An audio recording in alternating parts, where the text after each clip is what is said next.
ভাইয়া আপনি যেই মানে আপনার যে জবের কথা বলছিলেন এই ক্ষেত্রে আপনি বলেছিলেন যে হচ্ছে জাপানিজ একটা কোম্পানি আর এই ভার্টিক্যাল এর মধ্যে এই ভার্টিক্যালে কি আপনার তো ভাইবা বা বাছাই প্রক্রিয়া এসবের মধ্যে দিয়ে কি যেতে হয়েছিল?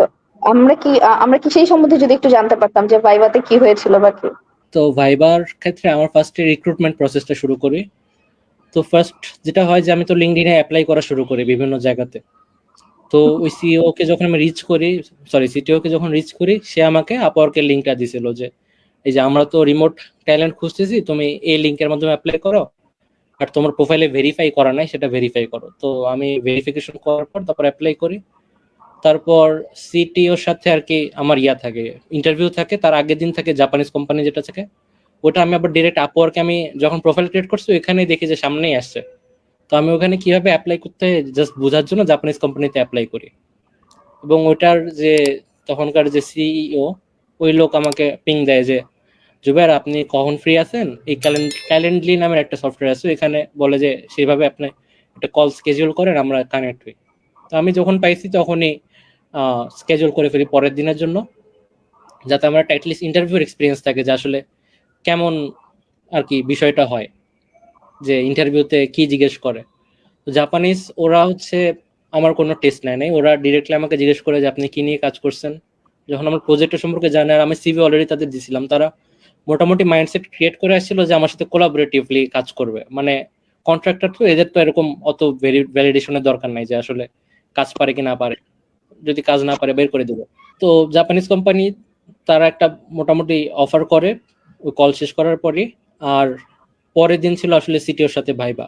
তো সিটিও পরের দিন আমাকে নক দেয় যে জুবাইর আপনি কি ফ্রি আছেন কিনা, আপনার সাথে তো গতকালকে মিটিং ছিল, আপনি তো অ্যাটেন্ড করেন নাই। তো আমি বলি যে আমার তো ক্যালেন্ডারে শো করতেছে আজকে 5 মিনিট পরে মিটিং। তো সিটিও বলে ও আচ্ছা দাঁড়াও আমি চেক করি। তো সে চেক করে বলে যে আসলে আমার এন্ড থেকেই প্রবলেম, আমি আসলে ভুল স্কেজুলিং করছি, তো তুমি কি আজকে ফ্রি থাকলে আসো কানেক্ট। তো কানেক্ট হলাম। কানেক্ট হওয়ার পর আমাকে জিজ্ঞেস করে যে তুমি কি করতেছো বর্তমানে, কি কি করলা। আমার যে স্টার্ট আপটা তখন আসলে নট গ্রোয়িং, প্রবলেমগুলো ছিল। আর স্টার্ট আপে আমি যে ওয়েব টিম যেভাবে লিড দিছি বা যেভাবে কাজগুলো করছি ওটা আমি বললাম তাকে। তো বললো যে আমাকে তো একটা শীট দিল, ওই শীটে আমাকে ফিল আপ করতে হয়েছে 1 থেকে 5-এর ভিতরে আমার কোনটার স্কিল লেভেল কত, 1 থেকে না 0 থেকে 5। তো এখানে রিয়েক্ট ছিল, নেক্সট জেস ছিল, গোল্যাং ছিল, ডকার ছিল, নোডজে, মঙ্গোডিবি ছিল, মাইএসকিউএল ছিল, মানে মোটামুটি একটা টেক স্ট্যাক। তো ওইটাতে আমি ফিল আপ করি একদম অনেস্টলি, মানে যেটা আমি পারি না ওটা আমি 0, যেটা আমি পারি সেটা আমি 5, এভাবে দিছি। আর যেটা যেটা পারি না ওটার পাশে আবার কমেন্ট লিখে দিয়েছিলাম যে এটার জন্য আমি যেমন অ্যাজিওর কি পারো কিনা, আমি লিখছি যে আমি অ্যাজিওর 500 ওই কোর্সটা করতেছি শেখার জন্য, পরে আমার ইচ্ছা আছে টেস্ট দেওয়ার। এডাব্লিউএস পারো কিনা, বলে যে না আমি আসলে এডাব্লিউএস এখন পর্যন্ত ইনভলভমেন্টে অ্যাকাউন্ট অ্যাকাস্টম টু না, বাট আমার ইচ্ছা আছে শেখার। এরকম আমি কিছু কমেন্ট ওখানে লিখে দিই। তো তার আমার অনেস্টিটা ভালো লাগে, এবং পরবর্তীতে আবার সে নক দেয় যে জুবাইর তোমার I really appreciate your honesty, I would like to continue with you if you pass the coding test. তারপর আমাকে একটা কোড সিগন্যাল নামের একটা প্ল্যাটফর্ম আছে, ওইখানের দেয়, লিঙ্ক দেয়। তো ওইখানে এরকম আছে যে একটা এপিআই থাকে, মানে কোড থাকে না বাট বয়লার প্লেট থাকে, আর তোমার কোড লেখা লাগে। তো আমি এপিআইটা লিখছি, কোডটা লিখছি, এবং ডেটাটা ঠিক মতো মানে ট্রান্সফর্ম করে যেভাবে প্রেজেন্ট করা লাগে ওইভাবে করছি। আর আরেকটা ছিল হচ্ছে নর্মাল টিপিক্যাল যে কোডিং চ্যালেঞ্জ, ওইরকম। প্রবলেমটা আমার আনফরচুনেটলি এখন মনে নাই যে কি প্রবলেম ছিল, 2 বছর আগের ঘটনা। তো তো তারপর ওইটা মোটামুটি ভালো যায়, কারণ আমার 2 ঘন্টা টাইম দিয়েছিল, আমি 1.5 ঘন্টার ভিতর আমার দেখা গেছে যে 2টা কাজই শেষ করে ফেলছি।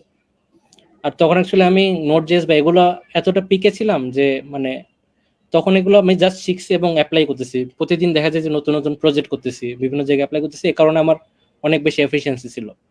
তো কোডিং টেস্টটাতে আমি এত তাড়াতাড়ি পাস করার কারণেও একটা, আর তখন চ্যাট জিপিটির যুগ না যে আমি কোড দিয়ে বললাম যে বার করে দাও, করে দিল। মানে তখন নিজের কোড নিজেরই লেখা লাগতো। তো ওটা করে দেওয়ার পর মনে করো যে গ্রান্টেড হয়ে গেছে যে কোড 2টাই pass, test case all pass. তো তখন থেকে আর কি আমার হায়ারিং প্রসেসটা শুরু। তখন কিন্তু এই যে 7 দিন, মানে অক্টোবরের এরকম সেকেন্ড উইক থেকে থার্ড উইক, এর ভিতরে এত কাহিনী হয়ে গেছে। ঠিক আছে, ফোর্থ উইকে গিয়ে আমার এরকম রিক্রুটমেন্টের জন্য এনডিএ সাইন করা লাগে, এনডিএর পেপারগুলো পাঠাইছে, আমি সাইন করে দিছি। নভেম্বরের 1 তারিখ থেকে জয়েন। এই তো এভাবে জয়েন করে ফেললাম কোম্পানিতে, রিক্রুটমেন্ট প্রসেসটা এভাবে হয়েছিল। জি, ধন্যবাদ ভাইয়া। অসংখ্য ধন্যবাদ আপনার এই জব লাইফ সম্পর্কে আমাদের সাথে শেয়ার করার জন্য।